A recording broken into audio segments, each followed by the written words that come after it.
বিসমিল্লাহির রহমানির রহিম। বিসমিল্লাহির রহমানির রহিম। আমি মামনুন ইমন বাংলাদেশ চলচ্চিত্র শিল্পী সমিতির বাংলাদেশ চলচ্চিত্র শিল্পী সমিতির সংস্কৃতি ও ক্রীড়া সম্পাদক নির্বাচিত হইয়া সশ্রদ্ধ চিত্তে শপথ করিতেছি যে আমি যে কর্তব্যভার গ্রহণ করিতে যাইতেছি আমি যে কর্তব্যভার গ্রহণ করতে যাইতেছি তাহা সমিতির বিধান অনুযায়ী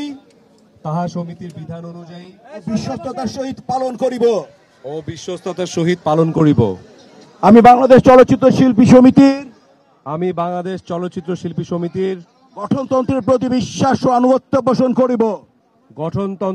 বিশ্বাস ও আনুগত্য পোষণ করিব। চলচ্চিত্র